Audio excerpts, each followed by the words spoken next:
예, 안녕하세요. 586 전체주의 집단의 폐악질을 드디어 끝장낼 수 있는 그러한 계절이 무르익어 가고 있습니다. 예를 들어서 이 전교조 뭐 이런 데가 이제 패닉에 빠져가지고 교육감 선거가 전국적으로 전교조 대 반전교조, 조전혁 후보와 임태희 후보에 의해서 그렇게 전선이 형성이 되니까 패닉에 빠져서 왜 우리를 교육감 선거에 끌어들입니까? 하고 오늘 징징 우는 기자회견을 오후에 한다고 합니다. 지금 이 녹화를 하고 있는 시점은 12시 40분쯤 되고요. 그러니까 점심시간이고요. 그러한 기자회견은 아마 오늘 오후 2시인가 언제 있다 그래요. 자, 이렇게 이제 저희들의 생태계 자체를 박살내고 저희들을 버르장머리를 거쳐서 뭐 사람을 만들지 못하더라도 말하자면 짐승이 지배하는 그러한 세상은 우리가 좀 벗어나 보자. 이제 이러한 상황이 오고 있습니다. 네, 오늘 이제 우리 경기대학교 조성환 교수님 모시고 조 교수님이 왜 그런지 모르는데 출세할 뜻도 없으면서 엄청난 윤빠가 됐어요. 요새 윤비어천가를 막 부르시는데 오늘 조성환 교수님이 연주하는 윤비어천가를 듣도록 하겠습니다. 안녕하세요. 네, 안녕하세요. 뭐 윤비어천가는 아니고 아이고 대한민국을 5년 동안 구출해줘가지고 이제 짐승들하고 싸움을 좀 제대로 할 수 있게 만들어줘서 고맙죠. 아침에 아무 고마운 마음에. 고마운 마음에. 혹시 같이 서울대 79학번이라고 그래서 졸업 같이 했습니다. 입학은 내가 조금 먼저 하고. 그 대학은 다르잖아. 대학은 다르죠. 근데 왜 그렇게 단과대 다른데 왜 이렇게 끼고 도는 거예요? 뭐 아침에 악몽을 안 꾸게 해줘서 좋습니다. 아침에 악몽을 안고. 그렇지. 망국의 위기를 5년 유예시켜줬지. 그렇죠. 예. 그래서 우리가 찬스를 좀 가지게 됐죠. 저기 홍수환이 그 남아공에 가서 그때 챔피언 먹고 나서 그 저기 전화해가지고 그 엄마 나 챔피언 먹었어. 엄마 나 대통령 먹었어. 그러니까 거죠? 아니 그게 이제 우리 윤 대통령은 이제 어머니가 안 계시니까 우리가 이제 국민들이 윤통한테 하는 말이 야 성렬아 대통 먹어줘서 고맙다. 고맙다. 그렇죠. 망국 5년 유예됐다. 그렇죠. 그동안 우리가 열심히 해서 완전히 망국의 위기를 좀 극복해보자. 예. 그런 마음이죠. 그런 마음이죠. 마음이에요. 예. 그리고 뭐 이제 시작하는 부분이니까 예. 장점을 한번 찾아보는 거죠. 뭐. 네. 자, 잠시 세례탈출 자유구독료 부탁 말씀 올립니다. 아시다시피 저희 세례탈출은 처음 개시될 때는 광고가 붙지 않습니다. 운이 좋으면 하루 만에 붙고 운 나쁘면 뭐 일주일 열흘 지나서 붙었던 말동합니다. 도와주시면 보다 좋은 컨텐츠로 찾아뵙는 데 커다란 힘이 되겠습니다. 자, 예. 저기 한 가지 저기 광고 네. 말씀 하나 드려야 되겠네요. 뭐요? 사실은 지난주에부터 그렇게 했는데 요새 우리 백모 대표님이 워낙 지금 뭐 정말 온 기력을 다해서 이 전교조하고 교육감 선거? 교육 정상화를 위해서 대한민국 정상화 중에서 교육 정상화를 위해서 정말 혼신의 몸감함을 다 바치고 있습니다. 그래서 이제 조병 설전을 매주 아침마다 우리 세미나 하는 걸 좀 줄이고 제가 좀 먼저 좀 기획 많이 하시고 그다음에 이제 예. 우리 백모 선생님께서 이제 코멘트를 해주시고 뭐 이런 방식으로 좀 바뀌었습니다. 그래서 그 양해 2주마다 한 번씩 그 뵙는 거 양해해 주시고 네네.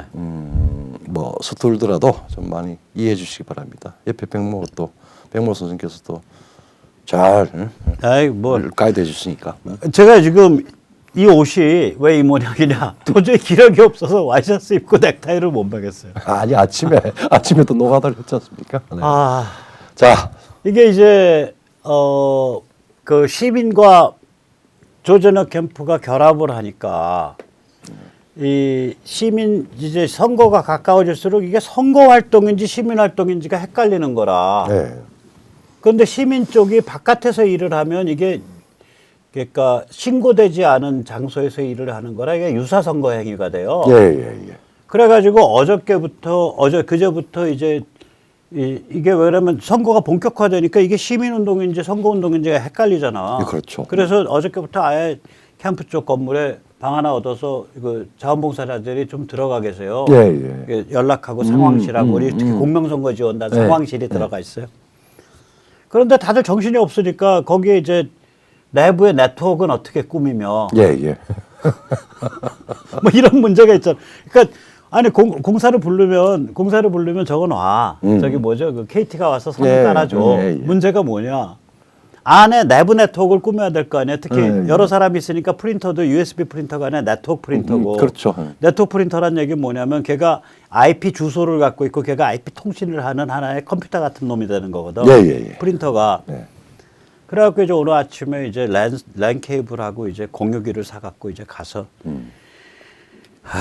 그거 내부 네트워크 잡아주느라고 한 2시간 또 바닥 빡빡히고 그 업자 불러서 할 시간이 없어요. 예. 그래서 제가 무료 봉사를 아침에 하고 왔습니다. 예.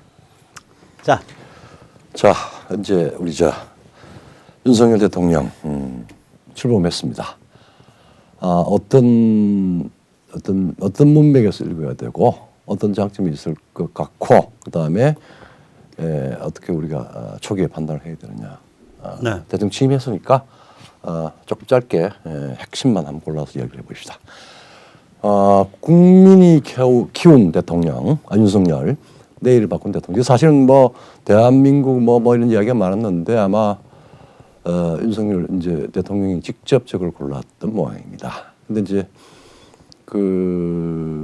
취임사가 굉장히 많은 호평을 받고 또 시대에 맞는 중요한 화두를 던졌죠. 자유가 화두가 된 건데 저는 그 앞에 첫 모두의 문장 여기에 거의 다 담은 게 있다고 봅니다. 저는 이 나라를 자유민주주의와 시장經济체제를 기반으로 국민이 진정한 주인인 나라로 재건입니다. 국제사회에서 책임과 역할을 다하는 나라로 만들어야 하는 시대적 소명을 갖고 이 자리에 섰습니다. 사실은 5년 전 8.6 세력은 국민이 주인이 된다는 수사를 선전을 하면서 자기들이 주인이고 군림했습니다. 몽테스키에가 아니요, 국민이 주인이란 용어를 아예 안 썼어요. 안 썼죠. 제대로 국민이란 단어를 싫어해요. 주권자라고 썼죠. 주권자란 용어 썼었어요. 주권자는 그건 이중적인 의미를 가지고 있거든. 네, 그래서 국민은 안 썼죠. 국민은 안 썼어요. 저희 국민이 주인인 나라가 이게 공화국이잖아요. 그렇죠. 진정한 의미의 공화국인데, 그러니까 저 키워드가 뭐냐면 제가 정리하면 자유민주주의, 시장경제, 공화국, 그 다음에 가치 기반 국제연대. 그렇죠. 그겁니다. 그 네 개예요. 그리고 실제로 전체의 취임사가 저 넷을 중심으로 해서 돌아갑니다. 그래서 저거는 제가 일본말로 야마로 봤습니다. 자, 그러면은 국민이 키운 윤석열이라고 그랬는데 사실은 국민이 불러내고 키운 까닭은 닮아가 동쪽으로 간 까닭은 국민이 윤석열을 키우고 불러낸 까닭은 다른 거 다 지키고 가장 큰 화두가 나는 국민이 윤석열에게 명령을 한 것 같습니다. 대한민국을 구출하라. 몇 가지 윤석열 어록 중에서 대한민국을 구출하는 기본적인 핵심적인 기둥들이 다 나오는데 저는 한 몇 가지를 한 5가지 뽑아봤는데 윤석열이라고 하는 검사가 공적으로 이제 말하자면은 주목을 받게 된 게 아마 댓글 수사 이런 것 때문에 여주에 귀환 가 있을 한지가 가 있을 텐데 그때 나는 사람에게 충성하지 않고 권력에게 충성하지 않고 국민에게 충성하는 자다. 검사라고 하는 거는 단순히 권력의 사냥개는 아니다라고 하는 이야기를 했죠. 그때부터 주목을 받기 시작을 했고 또 저기에 따르는 거는 이제 헌법에 충성하고 국민을 섬기겠다라고 하는 그런 검사가 아주 상당히 정치적인 발언을 했다라고 이야기를 이제 했죠.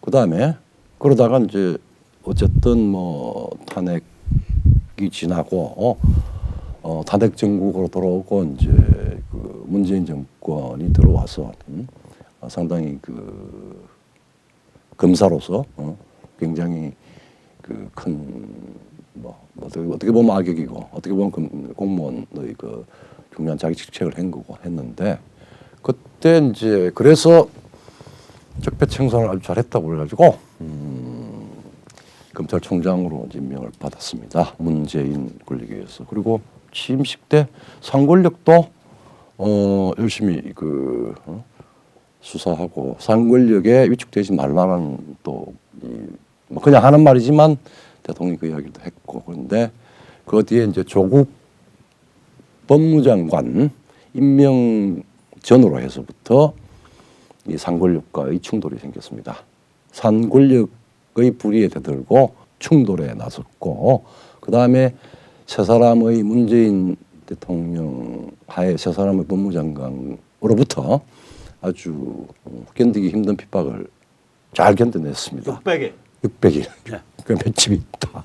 내 100kg 있고 맷집은 자신 있다라고 한 말은 맷집 있는 검찰총장. 상권력에 두려워하지 않고 상권력도 법의 잣대로 정의의 잣대로 판단하고 행동했다. 그러니까 이게 단순히 문재인 정권의 하수인은 아니네. 라고 하는 그러니까 문재인 정권이 윤석열이라는 인물을 만들어준 거죠. 예. 그다음에 이제 그래서 결국은 임기도 못 채우고 이제 도저히 견딜 수 없는 상황에서 자기가 사표를 치고 던지고 종북 전체주의 이권 카르텔이다. 지금 대한민국 그 사람들 지배하고 있다. 국민 약탈 세력을 응징을 내가 앞장서서 하겠다라고. 제가 자기가 한 말이 워딩이 뭐예요? 종북 종중 전체주의는 빼고 네. 이 세력들은 이권 카르텔을 맺어서 국민 약탈을 하는 네, 그러니까 정부다. 예, 그러니까 윤석열의 워딩은 이권 카르텔, 국민 약탈 세력. 네, 그렇죠. 예, 예. 그다음에 여러분 저 사람의 말 그 화법이 예. 그 정치한 정치 철학 개념을 피해요, 일부러. 일부러 피하죠. 예, 그래서 국민한테 익숙한 단어만 써. 네, 예. 그 아주 그건 장점이에요. 장점이죠. 또 예. 본인이 아마 저런 정치한 전체주의 그런 굉장히 정교한 개념 아니에요. 그렇죠. 저것을 완전히 확신할 때까지는 안 써요, 본인이. 예, 그 좋은 점이죠. 그리고 이제 그 첫 정치 이제 참여 정치 활동 선언해서 분명히 자유민주주의에 대한 수호, 그 다음에 헌정 수호, 법치 수호, 그 다음에 시장경제, 그때 동시에 이제 한미동맹 회복 상수로 하고 한미동맹 상수로 하고 중국과 저게 이제 7월경이죠. 아, 지금 예. 호혜진 작년. 관계를 구하겠다. 그럼 결국은 또 그때 이제 네. 말하자면은 저 문명 국가와의 관계를 선린적으로 이끌겠다. 뭐 이런 식으로 이야기를 했고, 그 다음에 이제 대통령 후보로 이제 경선되고 하면서 국가 제대화약 번영 국민행복, 즉 초기에 네. 대한민국을 다시 구출해서 네. 정상화하면은 정상화함으로써 제도역하고 번영 행복까지 가겠다. 뭐 이런 방식으로 이제 쭉 자기 네. 말하자면은 네. 정치적 상품을 내세웠죠. 네, 근데 제가 보면은 네. 이제 그 문재인이가 저기를 키워준 거야, 윤석열을. 그러니까 국민들이 볼 때는 아까 이제 말씀하셨듯이 맷집 좋고 견디니까 네, 예, 예. 그리고 뚝심 있는 것 같으니까 당신 한번 대통 한번 먹고 시원하게 판좀 정리해봐. 그게 지금 대한민국 구출해봐. 근데 이제 본인이 이제 학습 능력이 있고 정치력이 나름 있어요. 예, 예. 상당히 그 독특한 예. 아주 특이한 정치력이 있는데 그러다 보니까 본인이 이제 저기에다가 가치 기반 국제연대, 예, 예. 가치 기반 한미동맹, 예, 예. 그 다음에 이제 저기에다가 이제 그 심지어는 5.18까지 이제 이쪽에서 갖고 오려고 있다. 예. 5.18 정신을 자유민주주의 인권이라고 예. 선언을 해버리는 예, 거 예. 아니에요. 예, 예. 그런 상태가 되니까 이제 판이 제대로 갔는데 아까 그 말씀하신 것 중에 예, 예. 사람에게 충성하지 않고 국민에게 충성하는 자라고 한 게 이제 여주 쫓겨났을 때 한 소리잖아요. 예, 예. 저 사람이 박근혜를 뜻할까? 박근혜 대통령? 그건 아니죠. 그러니까 저게 이제 그 국정원 댓글 수사 사건의 최동욱 그렇죠. 그 팀에서 이제 있다가 최동욱이가 쫓겨나면서 같이 이제 한직으로 간 경우잖아요. 그렇죠. 예. 나는 저게 누구라고 생각하냐면 개인적으로 저게 최동욱이라고 생각해요. 왜 그러냐면 저의 사실 오늘 처음 공개합니다. 저의 이 일부 초특급 정보, 그 다음에 일부 저의 상상에 의하면 저 최동욱이가 대형 사고를 치려고 그랬거든 그때. 그렇죠. 이건 팩트입니다. 여기까지는. 최동욱이가 무슨 짓을 하려고 그랬냐. 국정원 댓글 사건을 수사한답시고 트위터랑 페이스북에서 아이디 10,000개, 20,000개, 30,000개를 미 법무부를 통해서 이 아이디에 네. 접속 IP 주소와 시간대를 트위터 본사와 페이스북 본사로부터 받아주세요라고 신청하려 그랬어요. 그때.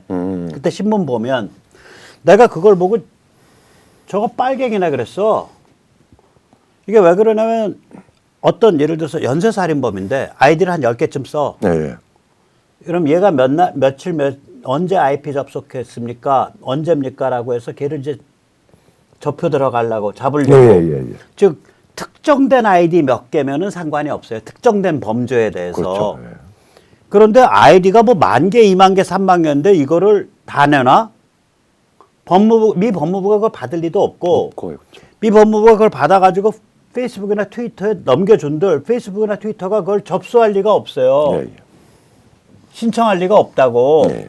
그럼 이게 무슨 효과를 갖고 오냐면, 자, 박근혜 정부의 첫 검찰총장이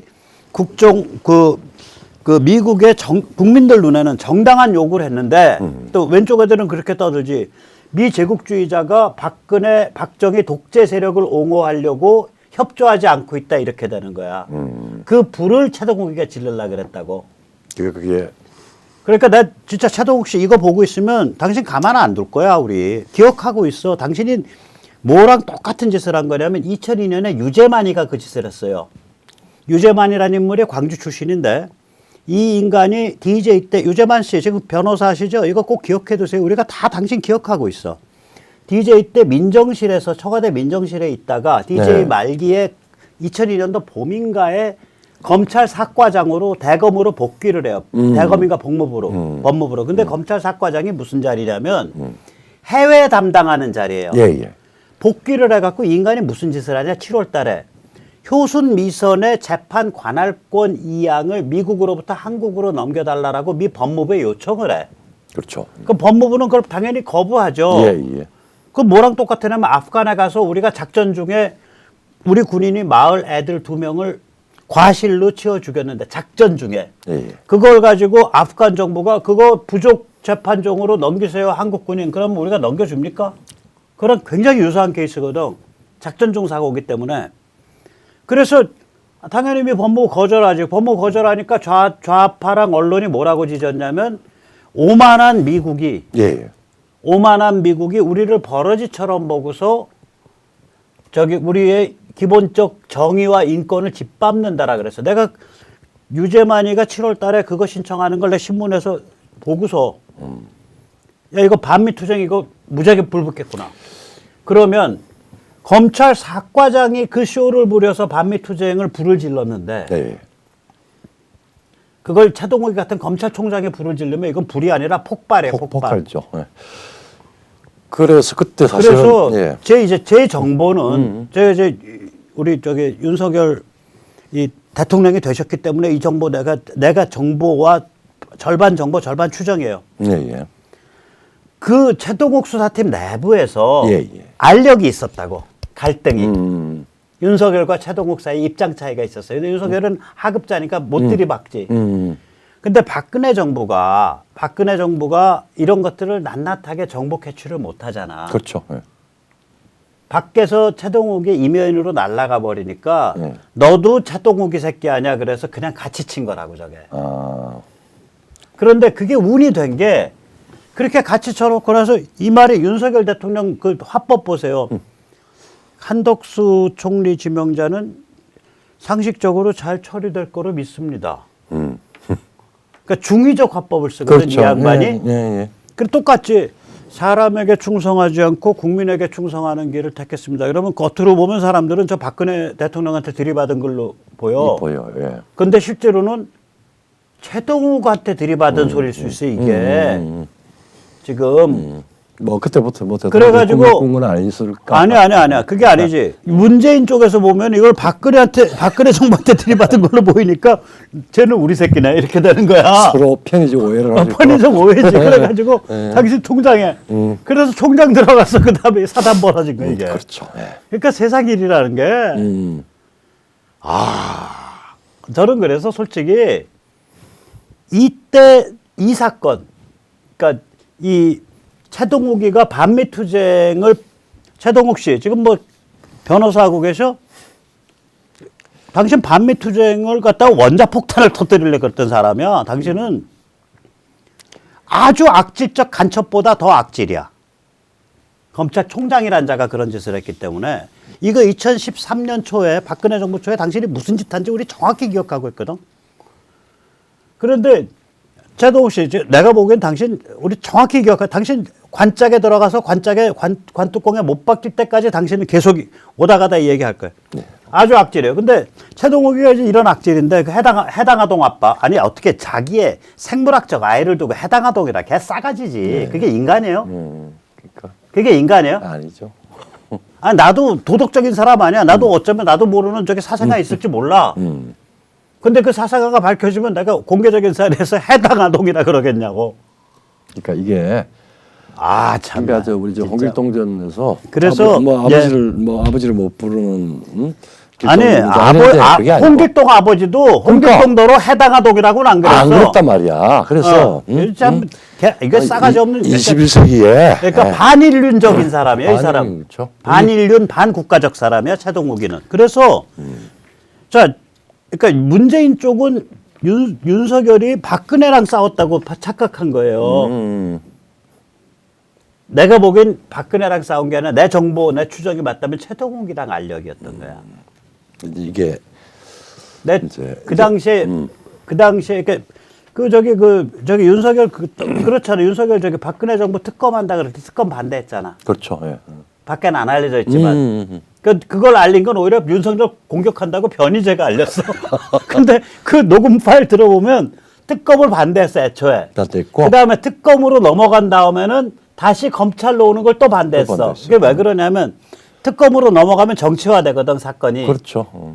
그래서 특검을 반대했고 이 정치화된 특검은 또 간땡이가 작아갖고 이거를 잔인하게 그 기소를 못해요. 근데 검찰이라는 건 조직 논리가 있어서 한번 넘어오면 끝장을 봐서 잔인하게 기소하잖아. 그렇죠. 네. 제가 예를 들어서 제가 선거법 위반으로 걸렸는데 웃기는 거지. 그 사전투표제에 비판한 거 갖고 그것도 그거 검찰 로직이 있기 때문에 이렇게 정부가 바뀌어도 제가 지금 2심 받고 그 2심 끝나면 그거 대법원 가요. 그러니까 그 조직의 그 규정이 그렇게 돼 있어서 방법이 없어. 그러니까 오는 걸 정치화 시켜서 가져갔으면 정치적 차원에서 끝내야지. 그걸 또 이 무시무시한 검찰로 다시 넘기냐. 그렇게 윤석열이 이게 보통 그 사람하고 좀 달라요. 이 계산 방식이. 그래서 이제 그 점을 오늘 한번 정리를 한번 해보려고 하는 겁니다. 이제 우선 국민이 불러낸 까닭 그리고 키운 거는 뭐 문재인이가 키웠던 국민이 키웠던 어쨌든 간에 중의적인 행동을 하고 했었던 건데 문86 적폐 정리한테 정리를 네가 당신이 좀 해야 된다. 그런 라고 하는 겁니다. 그래서 이제 딱 이제 저기 뭐야 그 전에는 뭐 금수완박 손도 못 쓰고 넘어가고 막 이랬는데 딱 취임을 하고 난 뒤에 소위 범죄적 전 정권에 이미 상식의 법정에서 시정에서 다 알려진 대형 스캔들 범죄 덮어져 있던 것들 범죄적 적폐는 아주 똘똘한 한동훈을 시켜서 전격적으로 정광석과 같이 지금 진행을 하고 있고 그다음에 사법 시스템을 정상 가동한다라고 하는 게 인사 조직 그다음에 수사 뭐 등등 되고 그다음에 이제 과거의 정응징 뭐 진실정의 회복 이게 굉장히 빠른 속도로 지금 복합적으로 단연적으로 지금 전개가 되고 있는 것 같습니다. 근데 어제 그 헌법재판소도 말하자면은 권한쟁의 신청 즉 국회에서 금수완박을 할 때 절차적 하자가 있었다 없었다라고 하는 권한쟁의 부분을 7월 초에 공개 재판을 한대요. 헌재도 급해졌습니다. 급해져요. 그래서 이제 어떤 유엔 결정이 될 것이냐, 뭐 국민투표, 합수부 중수청, 뭐 이렇게 지금 다양한 메뉴들이 있는데 이거 중에서 수순을 정해서 폐지 쪽으로 가지 않느냐라고 하는 부분이 나타났습니다. 지난 시간에 우리가 금수완박은 586 전체주의의 묘비명이다라고 제가 판단을 했는데 그 다음에 이제 두 번째 사실은 5년 동안 적폐들 중에서 헌법을 마비시켜 즉 권력기관을 자기들 자의적으로 편의적으로 바꿔가지고 헌법을 마비시켰습니다. 근데 이제 일단 대통령이 노멀한 리더십을 발휘를 하고 중요한 문제에 대해서 굉장히 설득적으로 혹은 상징으로 이걸 이제 정상 리더십으로 이제 회복을 하고 있고 또 대법원 지금 이제 선거 재판 처리가 저게 이제 안 할 수가 없습니다. 그리고 또 이제 판사가 특정 조직 뭐 우리가 좀 심하게 이야기하면은 홍위병 판사라고 이야기하면은 이 사람들의 문제 정리 아마 어떤 방식이든지 간에 그 정리를 할 것 같고 그다음에 선관위 지금 이제 사실은 감사원 감사를 그 전에 쭉 받아다가 바로 취임 전에는 뭐 이걸 거부를 하고 했는데 인수위 시절에 아마 적절한 시기에 빠른 시기 내에 감사가 전개될 가능성이 크고 거기에 대한 조치가 초기 조치가 돼 있는 걸로 알고 있습니다. 그다음에 선거제도 개선 이건 이제 우리 시민 영역에서 많이 요구를 해야 되겠죠. 저 개선되어야 됩니다. 그렇게 해서는 안 돼요. 그 국회 작살내기 전에. 그러니까 그 뭐 어쨌든 문제가. 네, 근데 이제 계속해서 이제 그거 담론을 쌓아가야죠. 쌓아가야죠. 압력을. 예. 그래서 이제 그다음에 이제 헌법재판소 이게 이제 뭐 탄핵이다 이렇게 해가지고 문 정권 하에서는 헌법재판소가 존재했는지 아닌지 모르겠습니다. 전부 각하시키고 그냥 가지고 있고 그랬는데 정권 바뀌고 나니까 검수완박과 더불어서 아주 빨리 움직이고 있습니다. 그래서 저는 검수완박만 하고 제대로 아무것도 안 할 거로 보는데. 봐봅시다. 이제 아니 검수완박은 이게 왜 일치단결해서 움직이냐면 이 율사 면허 가진 자들이 자기 밥줄이 날아간 거예요. 그렇죠. 그것도 면허 가진 자들 입장에서 보면 저 하층 계급인 경찰에 의해서. 네, 근데 이제 그래서 저게 왼쪽이든 오른쪽이든 상관없이 다 덤벼서 일어난 거야. 근데 이제 나머지는 저 헌재 저 속은 헌재 안 움직이고. 서민당이 저기 4.15 선거에서 180석 하고 난 뒤에 반헌법 위원 악법들이 굉장히 많아요. 그래서 어쨌든 간에 이 많이 아마 문전 성시를 할 거고 그 중에서는 저는 안 한다고 봐요. 안 한다고 봐요. 네, 저 지금 헌재 구성이 저게 문재인 때 해놓은 거여서. 근데 이제 이게 지금 헌재는 거의 통진당 수준이에요. 그러니까 지금 헌재가 검수완박에 대해서 지금 우리들이 잘 알아요. 검수완박에 대해서 좀 입맛에 맞는 결정을 한다면 그것은 헌법 정신을 이해해서기 때문이 아니라 율사 면허를 지키기 위한 총궐기입니다. 이렇던 저렇던 어쨌든 그러니까 그거 한 건. 그거 한 건. 나머지는 그런 게 아니기 때문에 쟤들 거의 빨갱이스러운 헌재인데. 이제 5.18 5.18법이라든지 몇 가지 그런 거 안 할 거라고 본다니까. 근데 이제 저기 헌법재판소 대부분이 그 윤석열 정부 시기에 그러니까 바뀌고 나면 모르겠는데 그러니까. 그 전에 지금 헌재는 안 한다고. 지금 헌재는 통진당급 헌재라고 생각하시면 됩니다. 그 다음에 이제 국회, 예. 집권당 이 난망하지만 체질 변화, 야당 분열, 정계 개편, 6.1 선거 끝나고 난 뒤에 어쨌든 간에 정계 개편까지가 마지막이겠지만 저는 그렇게 안 간다고 봅니다. 그러니까. 그러니까 제가 이게 정계 개편을 한다는 게 아니라 이까지를 포함한 지금 정계 개편이 아니라 저는 총선에 의해서 갈아엎어야 된다고 봐요. 지금 국회의원들이 정계 개편 못 간다고 보는데 그럼 쟤들 뒤에 586이고 뒤에 평양이고 베이징인데 요번에 보세요. 이낙연 물먹여갖고 딱 끌어안치고 이재명 옹위시켜가지고 대선 출마하고 대선 패배한 이재명을 또 옹위시켜서 또 움직이는 거 보세요. 정치는 생물이니까 좀 보입시다. 아닙니다. 저 그렇지 않아요. 그다음에 이제 그다음에 두 번째로 정계 개편을 주도할 만큼 그러한 대형 그 능력 있는 돌파력 있는 의원이 국힘 쪽에 없어요. 맞습니다. 예. 그래서 저런 코스로 가는 게 아니고 국회가 양쪽 다 무기력한 상태에서 윤석열 이니셔티브 아래 질질 끌려갈 거예요. 저도 그렇게 생각을 해요. 그러니까 정계 개편 안 나는 거지. 자, 그다음에 이제 공수처 부분도 이게 기관 개폐보다는 이것도 질질 끌려가면서 어느 시점에서 이제 아마 다음 총선 지나고 난 뒤에 어떤 결정이 될지 그렇게 될 겁니다. 예. 그다음에 이제 마지막에 한 가지 분명한 거는 이제 행정부의 이 정부를 이끄는 사람으로서 한미 대외 정책, 한미 동맹을 지금 오늘 바이든 왔죠. 그 이제 반도체 문제를 가지고 기술 동맹까지를 집어넣은 포괄적 전략 동맹으로 만들고 그 다음에 EF인가 그 인도 미국 주도. 미국 주도의 이제 미국 주도 그 공급망 체인. 네, 공급망 체인. 예, 예. 그다음에 예, 이제 세계- 지금 확장 억지의 아주 기본 메뉴로서 핵학자 확장 억지에 대한 여러 가지 구체적인 이야기들을 중국의 확장 억지. 그러니까 중국에 대한 대북에 대한 북한 핵에 대한 중국에 대한 이 미국의 한반도에 대한민국에 대한 확장 억제 정책. 그러니까 영어로 확장 억지라 그러면 뭐죠?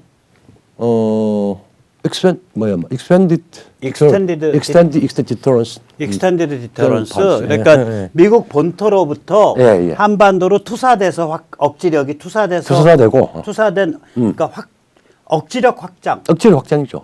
예, 억지력 확장. 그게 이제 억지력 확장이니까 여기에서 핵까지 전술핵까지 포함한 미국이 당면하고 있는 말하자면 위협에 아니, 대해서 그럼 억지를 하는 걸 전술핵을 한국에 배치하게 된다. 아니 배치한다는 건 그건 전술핵에 대한 배치 여부와 관계없이 유사시 혹은 이 선제시 이 징후시 그 전술핵까지는 설 수 있는 프리핸드를 가지고 있잖아요 지금 누가? 미국이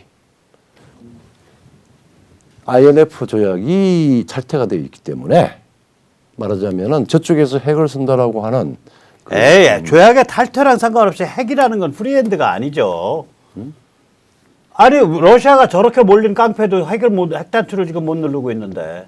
그건 좀 다른 이야기입니다. 그게 상대방이 그러니까 지금 핵 억지의 문제는 핵을 쓴다는 자명한 위협이 제가 왜 이 얘기를 드리냐면 전술핵을 뭐 한반도에 배치하느니 그런 주장을 홍준표 신원식 계류들이 얘기를 하잖아. 저는 그 사람들 거의 고등 간첩보다 더 간첩스럽다고 그렇죠. 생각해요. 원유철, 홍준표, 신원식, 시민파는 서경석, 자체 핵무장 뻑하면은 전술핵의 한반도 영구 배치 뭐 이런 주장하는 사람들은 이거는 저기 뭐야 저기 뭐야 거의 간첩보다 더 간첩스러운 측면이 있다라고 보는 거예요. 네. 이게 왜 그러냐면 전술핵이라는 게 이미 핵잠과 비행기로 올라붙었단 말이에요. 예, 예. 전술핵이 발사되는 데가 그렇죠. 그러니까- B-61, 12와 그다음에 그러니까 비행기와 그다음에 핵잠, 그다음에 배, 이런 데로 그러니까 모바일한 데서 발사가 그렇죠, 돼요. 예. 그리고 굉장히 사거리도 길어졌고 정교해졌고 정교해졌고. 따라서 누가 전술핵 뭐 연구배처럼 그건 지상 전술핵인데 이미 지상에서 대포로 쏘거나 뭐 이런 전술핵은 이미 다 폐기돼 버렸어요 옛날에. 의미가 없죠. 예. 의미가 없다고. 네. 그러니까 전술핵 배치라는 것 자체가 의미가 없는 거야. 전술핵은 배치돼 있는 게 아니라 하시라도 뭐 우리도 모르는 비행기에 실려서 한반도 위를 날아가고 있을 수 있는 거고 네. 한반도 주위에 바닷속에 있는 핵 잠수함에 있을 수도 있는 거고 그렇죠. 예. 한반도 주위에 순항하는 항모 전단에 있을 수도 있는 거예요. 예, 이거는 예, 예. 전술핵은 이제는 그러니까 어느 한 군데 붙박이로 배치된다라는 개념이 없다고. 예, 예.